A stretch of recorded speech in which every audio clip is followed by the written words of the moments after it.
me is Jay Minari, who is our festival director. And today we're going to be chatting with the creator of HIV Saved My Life, Paul Edward Foulkes. Now, a bit about Paul.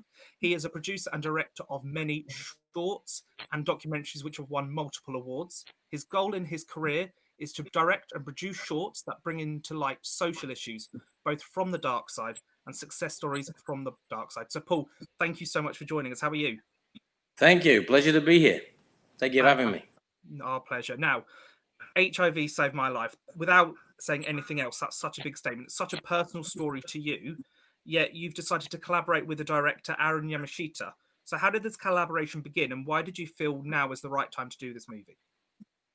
Okay, I met up with Aaron, who is a professional cameraman here in Japan. He's been working the last, I think, 20 years or so. He actually helped me on a short movie that we made about 2 years ago, an LGBT-based movie. He's a fluent English-speaking Japanese national, so it's a lot easier to communicate with the cameraman when you can understand each other. But as far as me coming out at this time in my life, obviously, as stated in the documentary, I've gone through a few life-changing events in the past 4 or 5 years, one of those being a heart attack. At the same time, my wife had just told me she was pregnant about 3 weeks before it happened. And I think during that 10-day period in hospital, I kind of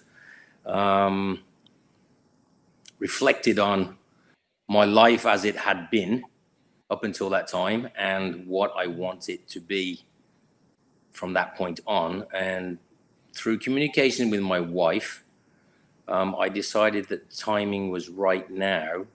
Here in Japan, HIV is actually quite an ongoing and in some cases growing situation. There are certain states in this country where the increase in HIV positive men and women and children is on the rise, although they don't actually show it on the media that much. Another thing is during my 20-something years with HIV, I have been able to meet several people who are traveling the same path that I'm on. And also the doctors and nurses. I've done a few seminars at some Japanese hospitals here for the doctors and nurses and for some of the other patients, to give them an idea of what it is that I was going through at the time. I had been worried at the time when I first found out that I had it, because obviously that stigma that has always been built around this disease many, many years ago, and that is if you've got it, you're on a path towards death, basically.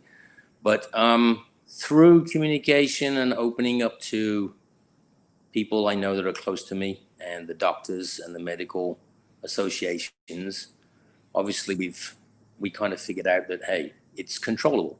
It's not something that is that drastic as it was 30, 40 years ago, per se. The medical industry has come out with some great alternative medicines now. So basically, my problem in Japan was that here, because of the way that society is and the culture here in Japan, it's a very closed society in some ways. And one of those is that obviously if you have a life-threatening or a contagious disease, it's better to just keep it quiet and not let anybody know about it. Well, because of that, obviously, the number of patients or the number of people that are actually going to get tested here in Japan is actually so low, it's actually unbelievable, to me anyway. The one prefecture where I was living, the population is about 1.8 million people in the state, and only 150,000 tests are done a year on people. And most of those tests are actually the same persons being retested every so often to make sure that they're actually not contagious. So it's like, see no evil, hear no evil, speak no evil. A lot of people, I think here, may have thought that they'd have it, but they're too scared to go check it out. And I've seen that in the medical association, talking to other people. And I decided that it was time, not basically worldwide, but here in Japan, the time has come for somebody to speak out and basically say, hey, this is not a death sentence. This is something, I don't want to compare it to other diseases, but like a cancer, like another contagious disease. There's many of them, hepatitis, you name it, there's tons of them. And for some reason, people have no problem talking about those diseases. However, the minute you mention the word HIV, the stigma then comes back out into the open. Oh, you must be gay. Mm-hmm. Or you must have had sexual intercourse with somebody that is dirty. It must have been a prostitute. It must have been something out of the norm, basically. So here in Japan, what I found is that a lot of people are scared of any stigma or any social problems that are outside of the normal social way of life here in Japan. And therefore, it's easy to just shut up and not talk about it. So that's what sparked me to actually basically get off my butt and do something about it. And hopefully there are other people like me who have it, mm-hmm. who are worried about talking about it, not open to compensate in public about it.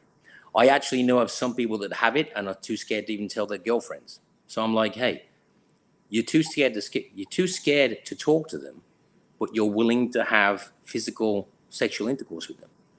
Which to me, to hear that is like, okay, you're about to put somebody else in jeopardy without even giving them the right or the chance to make a decision for themselves. And after hearing that, I talked to my wife and we decided it's time to come out and talk about it. It's crazy that there's actually, like you say, when you put it like that, there's people who are too scared to say they've got it, even to their closest partners, but still carry on life as if nothing's changed. And that's just incredible to see. Correct. Thing. And so what? And I'm guilty of it myself. Yeah. Yeah. I actually remember, me and the judges were watching your movie, and obviously the title stood out immediately because it's such a statement. And I remember you mentioned all those relationships in which, in a way, you understood where you were wrong then, thinking back how you were, in a way, shutting them away from you because of your fear of disclosing you had HIV. And I actually wanted to ask if you could share with the audience that moment of transition from when you realized you had HIV and you had all this stigma that you knew from the past, and how this transition in this actually saved my life. I think a number of events happened that brought me to that point. One of them was after I'd first initially found out that I'd had it. Obviously, I went into that big dark place, the black hole, the suicidal tendencies, antisocial, didn't want to talk to anybody, wanted to alienate myself completely from the world. Basically, I put myself into a corner and shut the door so that nobody could even get close to me. And because of that, I had pushed a lot of people away from me in my life without explaining to them why. Because I was too scared that if I disclosed that information to them, that they would then turn around and do what I was so scared of, and that would be to persecute me and or because of that stigma, basically push me away or move away from me. And I think I juggled with the fact is like, can I talk to somebody? If I do, I'm going to be hurt in some way. If I do, that person, the biggest problem I had was if I disclosed it to any one person, the chances of them actually then taking that information and making it public without me knowing about it was the biggest scare I'd had. At the time that I had been diagnosed with the disease, I was thinking about going into business. and basically starting a company of my own. So that was put on hold for about a year because I was scared that if I go into business and I happen to, kick the bucket or, go back into hospital, it would affect the staff and the people around me. So I actually stopped myself from going into business for a while there. It's just a huge scare, basically. It's like hitting a brick wall when somebody says, hey, the one disease that I thought I would never have is never going to happen to me. I'm a normal, regular guy. I walk the streets. I deal with people. I'm not flamboyant that much. I don't party like crazy. My relationships with women, with other women, are not, not like some of the crazy guys. I was a pretty straight guy. But the minute you say that you have something like that, then you then get labeled. Oh, he's gay. He's a playboy. He's fooling around with a bunch of crazy ladies or other men or whatever. So to me, to keep quiet about it was the only way to protect myself from the rest of the world. And by doing that, I actually alienated myself from the rest of the world for quite a few years. And in doing that, I also hurt a lot of other people because of my, well, I'll say it now, my own selfish person that I was at the time, basically. Again, you talk about a lot of, in the documentary, you go through a lot of relationships you've had with people. Now, for our audience who haven't seen the documentary yet, can you talk about one of those relationships a bit more in depth and how it changed from beginning to end? Okay. I'll talk about two people actually. Two people that I'd actually mentioned in the documentary itself. I didn't talk about everybody per se, but the first encounter that I had with the prejudice or the stigma problem was, at the time I was diagnosed, I'd been divorced from my first wife for approximately 2 years, I think. I had remarried and just had a child. So when I actually got diagnosed, obviously the doctors had told me that I have to go back in time, because HIV itself actually is dormant in your body for many, many years until it attacks the system and takes over. So I had to literally call my ex-wife 2 years after I divorced her and tell her, oh, by the way, I think you need to go get tested because I've just been told I've got HIV. And I'm telling this woman at a time in my life where I'm thinking I'm on death row. The first thing that came out of her mouth when I told her was, you need to keep it quiet. You cannot tell anybody you have HIV. It will destroy my career. Basically, I'd been previously married to somebody that was well-known in society, in her business. And to her, to have that stigma attached to her, oh, you were married to Paul before, so therefore you must have it then. And it scared the crap out of her. And she passed this basically, impression to you. It's like she. Why did she pass it to me? She, in a way, she transmitted this fear of not letting people know. Well, but that was the first encounter of, you got to shut up about it. I think I don't want to put any blame on her, but I think at the time, because we had a child in my first marriage, at the time I think my son was 9 years old when I told her. I think she was scared of not only it affecting her personally, but the fact that if it got out into the open, then my son in school could be persecuted or bullied by other people. Oh, your dad's got HIV, so you're dirty too, type thing. I think that was the one thing. That was the biggest. That was the first attack of the stigma. The other one, which is the flip coin, was a woman that I had actually started dating after I divorced. We'd gone out for a year or two. We'd had sexual intercourse, and at the time, in some cases, we had intercourse without protection. So obviously, you know, this woman needs to know what's going on. I called her and we met up in a coffee shop and I sat down. I was like, I hate to tell you this and I don't know how to break it to you, but the reason I was in hospital is because I basically collapsed and they diagnosed me with having HIV or being HIV positive. And I need for you to please go and check yourself out. And I expected, of course, you son of a, something flying across the table and hit me in the face type deal. And actually she sat there quite calmly and she said, how are you? Are you okay? And I was like, wow, wait a minute. This woman, I've just told this woman she may have got the same death sentence handed to her that I had. Mm-hmm. And she's sitting there asking me whether I'm okay. And it was actually very comforting. And it actually relaxed me a little bit. She went to the doctors. They tested her out and she came up totally negative. She called me back up and actually asked me if I would be willing to continue the relationship with her. Wow. Obviously now there was a need for protection, but she was actually, she wasn't overthrown by the stigma or whatever else. And obviously she must have been somewhat educated in what is going on when it comes to HIV and how it affects people and how it can be controlled. And she was very forthcoming and said, hey, I still like you. I still would like to go out with you. Obviously we need to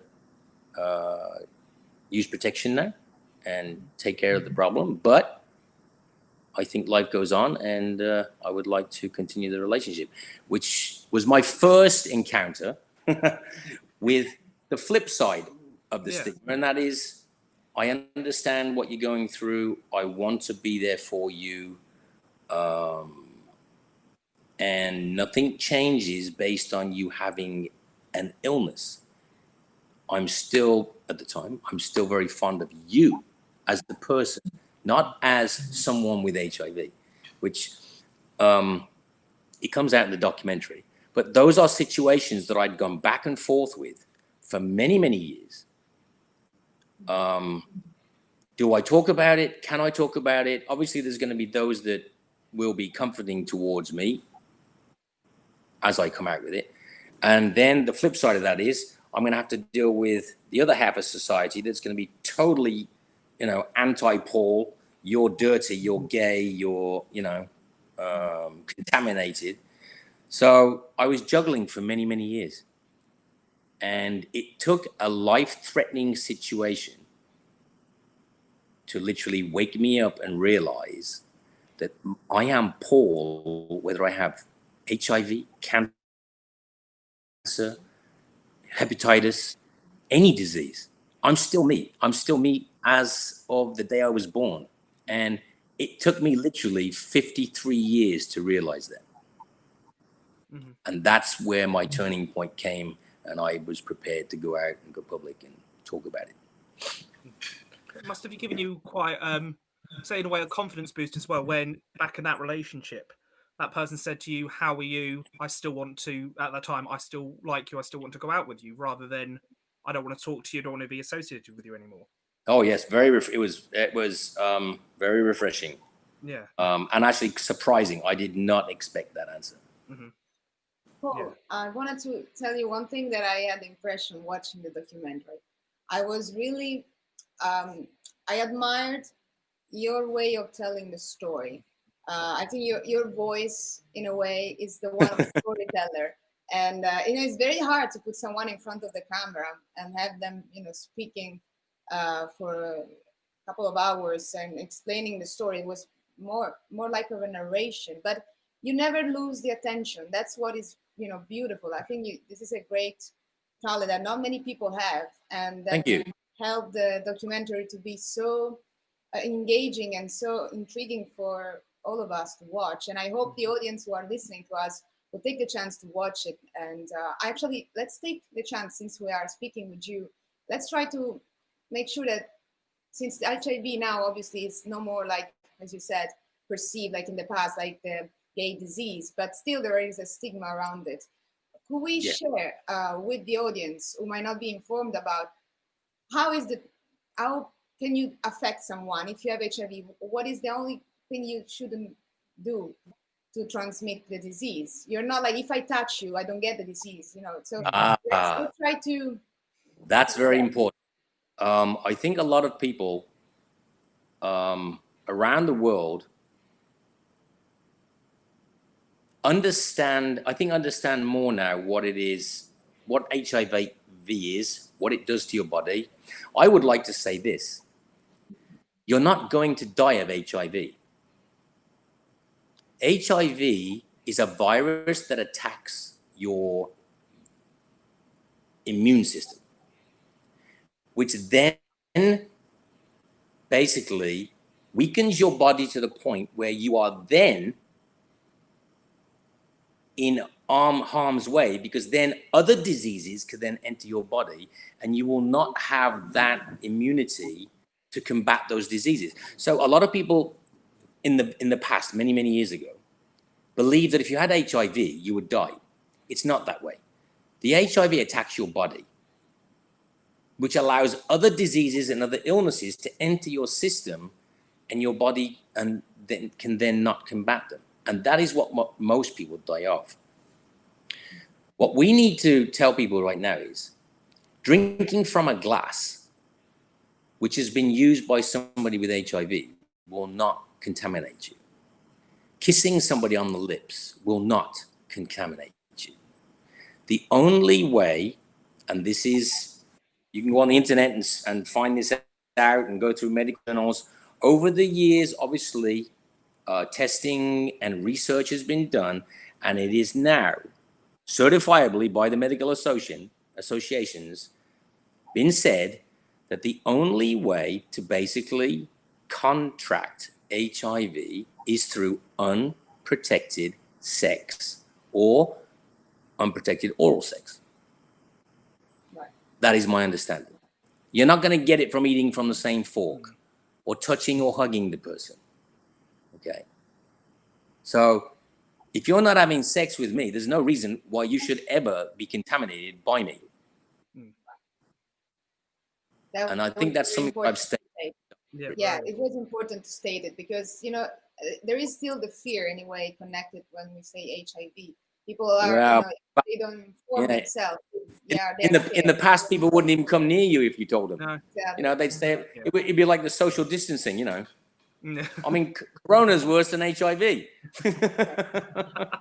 One last thing, that I wanted you to share with us is that beautiful moment when you decided, even though I am HIV positive, I want to have a baby, I want to have a child now, and how that that part worked, because obviously that was a success story.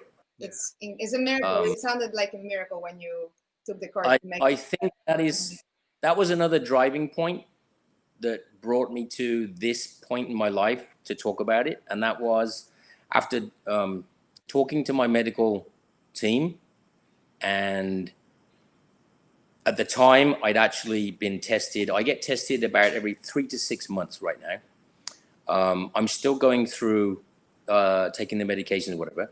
But the viral count in my bloodstream has been 0 for the last 7 to 8 years. And when I approached my doctor after getting remarried, I told him I would like to have a child.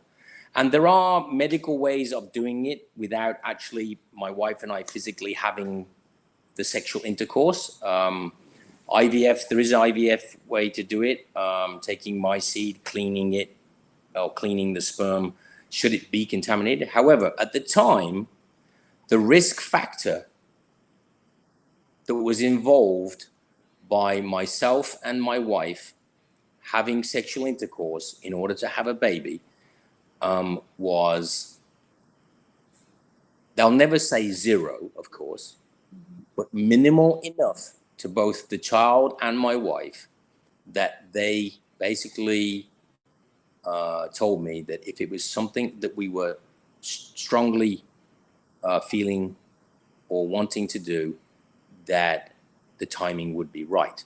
And obviously, my wife went through medical checks and everything else. We did the graphing, whatever else. And it's not like we're having open sexual intercourse every day of our lives. But at this particular time, we graphed her out. We found out when her fallopian tube, when those eggs are going to come out, when her fertilization is going to happen. And we picked that day. And for some reason, the gods were with me. We had sexual intercourse, obviously unprotected. And within 1 month, my wife came back to me and said, I believe that I'm pregnant. And we got tested. We found out that she had conceived. The doctors immediately tested her. And to be honest with you, from that day on until my baby was born, and from that day on until my wife finished breastfeeding her, I don't think I ever touched my wife physically for about 2 years. Oh, wow. Wow. I mean, we made that choice and took that risk.